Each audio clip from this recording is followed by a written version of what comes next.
ایک آدمی کو میں نے کہا بھائی آپ پیشاب میں احتیاط نہیں کرتے چھینٹوں ان چیزوں سے، یا آپ کو جو ہے نا تو عذاب قبر ہے. اس نے کہا یار قبر آئے گی تو دیکھیں گے یار، ہو سکتا ہے بخش دے اللہ تعالیٰ. ابھی دیکھا نہیں ہے نا عذاب قبر، اس لیے کیا کہہ رہا ہے یار ہو سکتا ہے اللہ کوئی نیکی کام آ جائے، اللہ بخش دے. لیکن اگر کوئی عذاب قبر دیکھ لے نا تو پھر یہ کیفیات نہیں ہوگی، پھر تو وہ ایسا ہو جائے گا کہ اس کو خوف کم کرنا پڑے گا اس کا کہ بھائی اللہ سے امیدیں. تبھی تو دیکھو نبی صلی اللہ علیہ وسلم سے بہت ساری حدیثیں امیدوں کی منقول ہیں. ایسی روایتیں ہیں کہ عام عوام میں ہم ان کو بیان کریں نا تو ڈر لگتا ہے کہ لوگ اس کا غلط مطلب نہ سمجھیں. مثال کے طور پر ایک حدیث میں آتا ہے رسول اللہ صلی اللہ علیہ وسلم نے صحابہ سے فرمایا اگر تم سب لوگ گناہ بالکل چھوڑ دو، کبھی کسی سے گناہ ہو ہی نہیں، کوئی غلطی نہیں ہوتی کسی سے، اللہ تمہیں ختم کر دے گا، مار دے گا ایسی قوم. اللہ ایسی قوم پیدا کرے گا جس سے گناہ ہو پھر وہ اللہ سے توبہ کرے. اللہ کو توبہ پسند ہے. صحیح حدیث ہے. اب اگر صرف آپ اتنی حدیث پبلک کے سامنے بیان کر دیں تو اس سے تو لوگوں کو گناہ پہ جرت ہوگی کہ نہیں ہوگی؟ لوگ کہیں گے یار ہم خام خام میں بچ رہے ہیں، بلا وجہ گناہ کر لیں گے پھر توبہ کر لیں گے، کیونکہ اللہ کو گناہ سے بچنے والے بالکل بھی پسند. کیا خیال ہے؟ اللہ تو کہہ رہا ہے گناہ سے بالکل بچو گے تو میں تو مار کے ختم کر دوں گا، ایسے لوگ مجھے چاہیے. بھائی بات یہ ہے کہ یہ جن کو خطاب کیا جا رہا ہے نا ان کے دلوں میں آگ کا اتنا خوف پیدا ہو گیا تھا، اتنی جہنم کی آگ کا ڈر کہ حضرت عمر رضی اللہ تعالیٰ عنہ کے تو رو رو کے یہاں نالیاں بن گئی تھی اللہ کے خوف سے. یہ لوگ آپ کے سامنے بیٹھے تھے، اتنا خوف کا غلبہ تھا حضرت عمر میں، وہ کہتے تھے کہ قیامت کے دن اللہ مجھے جنت نہ دے، بس میرے گناہ معاف کر دے میری نیکیوں کے بدلے، تو بس مجھے یہ بھی قبول ہے، مجھے ڈر ہے کہ میں پکڑا نہ جاؤں کہیں. حضرت ابو بکر پہ ایسا خوف کا غلبہ، گھاس کا تنکا اٹھا کے کہتے کاش میں گھاس کا تنکا ہوتا، میں مٹی ہوتا، انسان نہ بنتا تاکہ حساب نہ ہوتا. ایسا ان کے دماغوں پہ ایک حساب کتاب کا خوف مسلط تھا. لیکن یہ کیفیت ان کی بھی ہر وقت نہیں ہوتی تھی، تو ایسے لوگوں سے امکان تھا کہ کوئی چھوٹا موٹا گناہ ہو جائے. تو جب ہو جاتا پھر وہ کیفیت بحال ہوتی تو ان کو خوف کا بہت غلبہ، اتنا خوف کہ اس سے انسان عمل میں پیچھے، مایوسی پیدا ہونے لگتی ہے کہ یار ہم تو نیک بن ہی نہیں سکتے، چھوڑو جنت میں جانے کی. جیسے ایک آدمی کو پتا ہے میں کامیاب ہو ہی نہیں سکتا تو وہ امتحان کی تیاری کرنا چھوڑ دیتا ہے. تو ایسے لوگوں کو کیا کہا جاتا ہے؟ بیٹا کوئی بات نہیں، اس دفعہ ترقی پاس ہو گئے، اگلی دفعہ کراچی میں تو یہ تسلیوں پہ ہی چل رہا ہے سارا سیٹ اپ. بیٹا کوئی بات نہیں، اس دفعہ نمبروں سے رہ گئے. اب ایک پڑھنے والا قابل بچہ ہے، آپ کو پتا ہے محنت کر رہا ہے، سی اے کے پیپر دے رہا ہے، سی اے کے پیپر فرسٹ پہلی دفعہ میں نہیں ہوتا، اس میں فیل ہوتے ہوتے ہی انسان پہنچتا ہے. تو پہلا پیپر دیا، اس میں نمبر کم آ گئے، 2 نمبروں سے رہ گیا، تو باپ عقل مند ہوگا کیا کہے گا؟ کوئی بات نہیں بیٹا، شروع میں نہیں کہے گا کہ بیٹا فیل ہو جانا کوئی بات نہیں، اگلے میں محنت، شروع میں تو کہے گا بیٹا پاس ہونا ہے تو. اب دیکھ لیا بیٹا محنت کر رہا ہے پھر بھی فیل ہو گیا، تو باپ عقل مند کیا کہے گا؟ کوئی بات نہیں بیٹا، یہ تو سی اے کا پیپر ہے، اس میں تو پہلی دفعہ اگر کوئی پاس ہو جائے تو ایب نارمل ہونے کی علامت ہے، یہ صحیح ہے نا؟ ہاں، اس کا مطلب اس کا دنیا میں پڑھائی کے علاوہ کوئی کام ہی نہیں ہے. جو نارمل لوگ ہوتے ہیں نا وہ فیل ہو کے آگے جاتے ہیں. میں بتا دوں آپ کو، میں جب میٹرک میں آتا نا، میٹرک تک ہم لوگ بڑے اچھے نمبر آتے تھے.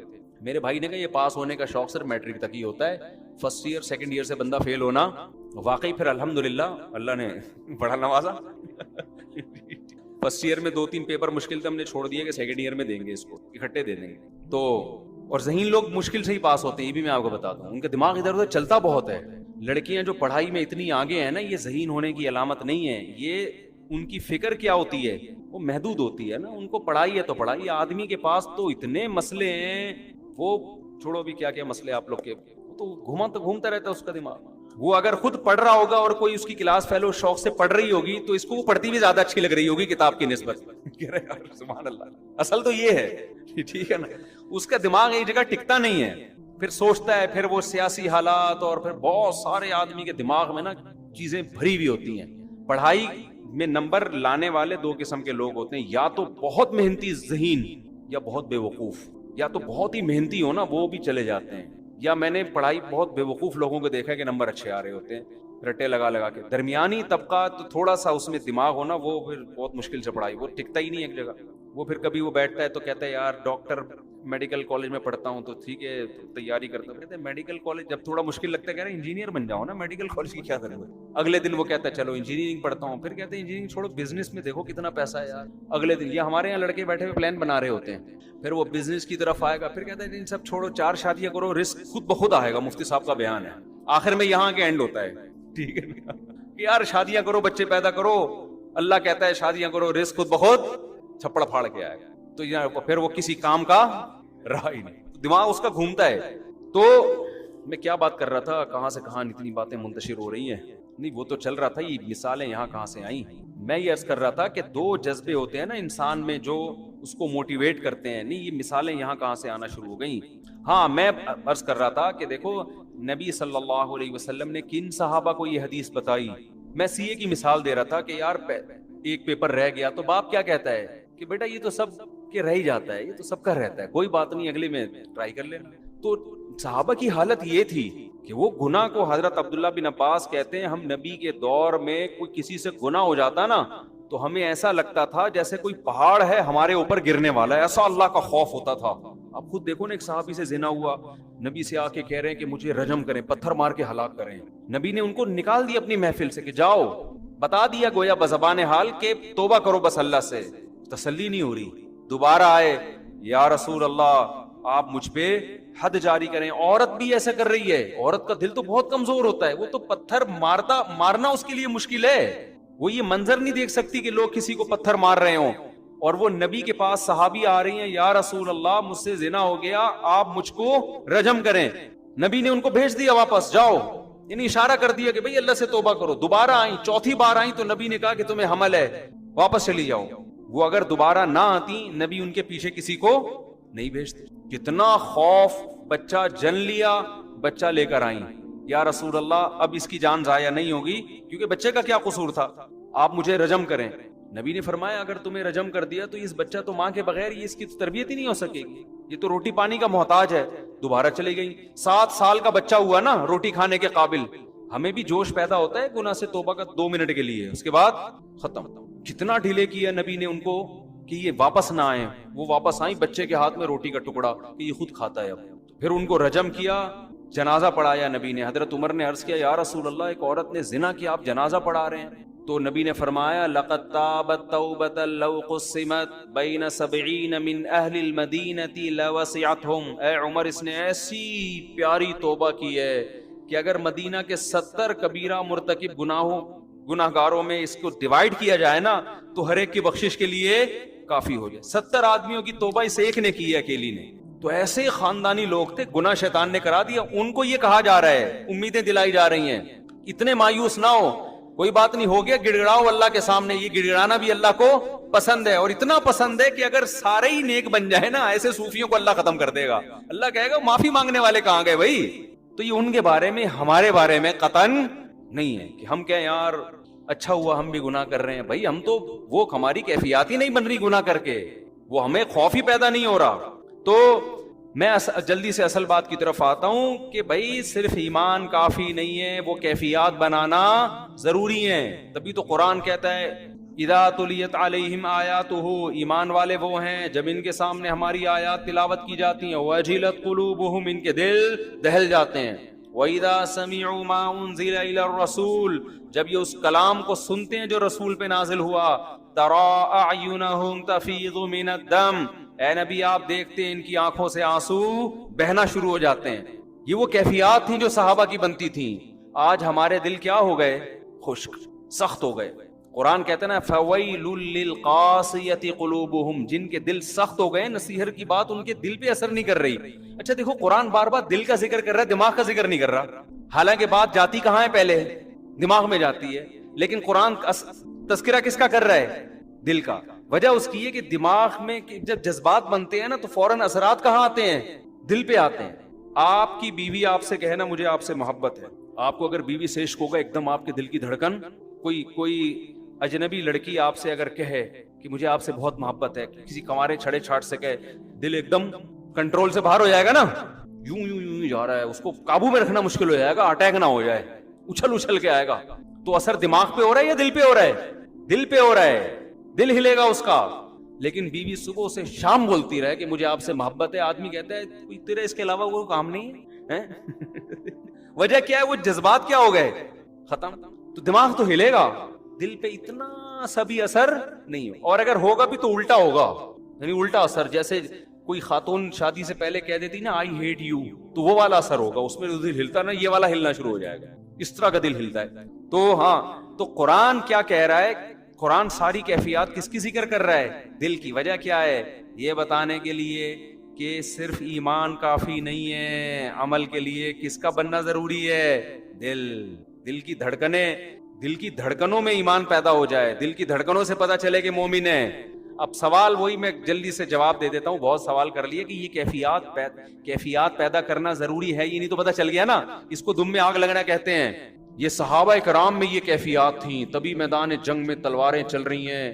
اور ایک صحابی نے منت مانی تھی، اللہ دوبارہ جنگ ہوئی تو دیکھ میں کیا کرتا ہوں. جب دیکھا جنگ چھڑ رہی ہے، یہ کھجور کھا رہے تھے، انہوں نے کہا چلو کھجور ختم کر کے جنگ میں جاتا ہوں. لیکن کہا کہ جنت قریب کھڑی ہوئی ہے بھائی، جنت میرے سامنے. اللہ کی قسم یہ کھجور کھانے کا زمانہ بہت طویل ہے، اتنی دیر میں جنت؟ نہ ابھی جاؤں گا. اور لڑے اور اللہ کی راہ میں شہید ہو گئے. اور ہماری جو جنت پہ کیفیات بنتی ہیں، جنت پہ بیان سن لیا، یہ نہریں، یہ حوریں، تھوڑا سا خیال آتا ہے اچھا ٹرائی کر کے دیکھتے ہیں. تو ایک دن بمشکل اٹھے گا جیسے قبر سے مردے کو اکھاڑا جا رہا ہے، فجر میں آ کے کھڑا ہو جائے گا فجر میں. بس اس کے بعد پھر 6 مہینے تک مارکیٹ سے شارٹ، ورنہ تو یہ بھی نہیں ہوگا. تو دم میں آگ لگانے کے لیے علماء کہتے ہیں 2 کام کر لیں. آپ سمجھتے ہو کیا کر لیں؟ 2 کام. ایک استحضار، جس چیز کو انسان بار بار سوچتا ہے نا، وہ آپ کی لاشعور کا حصہ بننا. وہی مثال دیتا ہوں، آپ کھڑے ہوں اور وہی گٹر کھلا ہوا ہے، لوگ کہہ رہے ہیں نہیں جاؤ، آپ وہاں کھڑے ہو کر تھوڑی دیر سوچیں. بیٹا ذرا سوچ لے، اگر گیا اور پاؤں اندر آیا تو تھوڑا سا کوئی یوٹیوب پہ ویڈیو لگا کے گٹر میں گرتے ہوئے لوگوں کی دیکھ لے. تو دیکھ نہیں سکتا، سوچ تھوڑی دیر. جب بہت زیادہ سوچیں گے نا، آہستہ آہستہ آپ کی وہ کیفیات بننا شروع، آپ کے دل میں خوف پیدا ہونا شروع. آپ ماشاءاللہ 130 کلو کے ہو گئے، گول ہو گئے. اب آپ لمبائی چوڑائی آپ کی کیا ہو گئی؟ برابر. مٹھائی کے لڈو آپ کے سامنے رسگلے پڑے ہوئے ہیں. کسی نے کہا یہ رسگلے، دوسرے نے کہا بھائی تو اپنا موٹاپا دیکھ، شوگر ہو سکتی ہے، بلڈ پریشر ہو سکتا ہے. آپ نے کہا بے یار وہ دیکھا جائے گا، ابھی تو کھاؤ. لیکن کھانے سے پہلے استحضار کریں. آپ 2-4 اپنے پرانے دوستوں کو ہسپتالوں میں دیکھیں جا کے، یا تصور کریں یار اس دن فلاں کا انتقال ہوا تھا، ایسے یوں پڑا ہوا تھا ہے بھائی تختے پہ، ایسا ہی ہوگا نا، ایسے تختے پہ پڑا ہوا تھا، اچھا بھلا ہٹا کٹا تھا، اس دن فلاں کو برین ہیمریج ہوا تھا، اب وہ تھا، اب ہے، بولو اس کا جنازہ اتار رہے تھے ہم قبر میں. جب یہ سوچنا شروع کریں گے نا تو وہ لڈو میں آپ کو وہ لڈو زہر لگنا شروع ہو جائیں گے. آپ کو اس میں سانپ کے پھن نظر آئیں گے. سمجھ رہے ہو کہ نہیں سمجھ رہے؟ سانپ کے پھن نظر آئیں گے اس کے اندر. اگر جتنا سوچو گے اتنا وہ زہر لگے گا، آپ اتنا زہر لگے گا. تو مریضوں کا جب انسان سوچتا ہے نا بے وہ بھی ان کے ساتھ یہ ہو گیا، ان کے ساتھ، جب سوچتا ہی نہیں ہے تو پھر پھوڑتا چلا جائے گا. یقین تو ہے کہ ایسا ہوگا لیکن استحضار نہیں ہے. اس کو کہتے ہیں استحضار. استحضار کا مطلب حاضر کرنا کسی چیز کو، دماغ میں لائیں اس کو. علماء کہتے ہیں 24 گھنٹے میں ایک ٹائم نکال کے نا سوچا کریں، ایک دن پھٹے پہ لیٹا ہوں گا میں، موت کا یقین سب کو ہے، استحضار نہیں ہے. سب کو پتا ہے مریں گے. کوئی آپ کو آ کے کہتے ہیں مریں گے تو کون سی کوئی نئی معلومات دے رہا ہے، پتا ہے مریں گے، کیا کروں میں مریں گے تو چلا فلم دیکھنے چلتے ہیں. لیکن اگر تھوڑی دیر کھوپڑی استعمال کرنا بیٹا اس کا مطلب پتا ہے کیا ہے مریں گے کا، تھوڑی دیر سوچ لیں. ایک دن پھٹے پہ لیٹا ہوا ہوں گا. ہمارے حضرت سے جب ہم بیعت ہونے گئے نا تو حضرت سے بیعت ہو گئے ہم، حضرت نے وعدے کیے نماز پڑھیں گے، یہ کریں گے. حضرت نے ایک عمل بتایا، فرمایا روزانہ 5 منٹ کسی بھی ٹائم پہ یہ سوچنا ہے کہ ایک دن میں پھٹے پہ لیٹا ہوا ہوں گا اور مجھے غسل دیا جا. دائیں کروٹ لٹاؤ جی مفتی طارق مسعود صاحب. اس وقت مفتی مشہور نہیں تھی. طارق صاحب کو دائیں طرف لٹ، ادھر سے پانی بہاؤ. ڈر لگ رہا ہے کہ نہیں لگ رہا؟ اس لیے نہیں لگ رہا کہ میں لیٹا ہوا ہوں آپ لیٹو گے پتہ ابھی مجھے لگ رہا ہے، آپ کو تھوڑی لگے گا. آپ بھی اتنے ہوشیار ہو، میرے بارے میں سوچ رہے ہو کہ پھٹے پہ. میں آپ کو اس لیے میں اپنی مثال دے رہا ہوں کہ اپنے بارے میں سوچو. سمجھ رہے ہو؟ آپ بھی نا شیطان کہتا ہے اچھا یہ بھی لیٹے ہوئے ایک دن پھٹے پہ، تو آپ یہاں لیٹے ہوئے نہیں ہوگے پھٹے پہ. فرمایا کلما القی فیہا فوج سألہم خزنتها، جب بھی کوئی جماعت اس آگ میں ڈالے جائے گی تو جہنم کے جو داروغہ ہیں وہ ان سے پوچھیں گے الم یاتکم نذیر، کیا تمہیں اس آگ سے ڈرایا نہیں تھا؟ قالوا، وہ جواب میں کہیں گے بلا، کیوں نہیں. وہ یاد آئے گا ان کو، ہم نے بہت سے کچھ سنا تھا. کبھی یوٹیوب پہ ایک ویڈیو آ گئی تھی، اس میں تھا کہ بھئی جہنم کی آگ ہے، آیتیں پڑھی جا رہی تھی.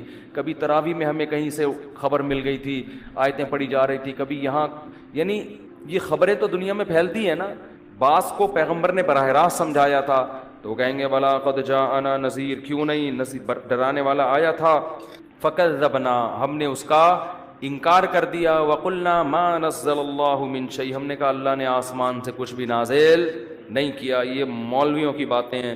وقالوا لو كنا نسمع, وہ کہنے لگے کاش ہم سن لیتے ان کی بات, او ناقل, یا عقل سے خود ہی کام لے لیتے. بعض دفعہ انسان کا کہ علم میں اضافہ ہوتا ہے کوئی بات سن کے, بعض دفعہ اضافہ ہوتا ہے خود ہی کھوپڑی استعمال کر کے. خود ہی کھوپڑی استعمال کر لیتے تو بھی ہمیں یقین آ جاتا کہ آخرت ہے. کیوں؟ دیکھو ایک ٹیکنیکل بات کرتا ہوں میں. اکثر یہ ایتھیس اور منکرین خدا یہ دعویٰ یہ کرتے ہیں کہ یار یہ خدا ایسا ظالم کیسے ہو سکتا ہے کہ لوگوں کو, نافرمانوں کو پکڑ میں آگ میں ڈال دے, یہ کیسے ہو سکتا ہے؟ یہ سمجھ میں آنے والی بات نہیں ہے. تو جب بھی کوئی باطل آدمی اعتراض کیا کرے نا تو اس کا اعتراض کا جواب دینے کے بجائے اس پر اعتراض کر دیا کرو. یہ اصول یاد رکھو, کیونکہ باطل کیا کر رہا ہوتا ہے کہ اس پر جو اس سے بڑا اعتراض ہوتا ہے نا اس کو ٹھنڈے پیٹوں پی جاتا ہے, اور جو چھوٹا اعتراض ہو رہا ہوتا ہے وہ آپ پہ کر رہا ہوتا ہے. نہیں آئی بات سمجھ؟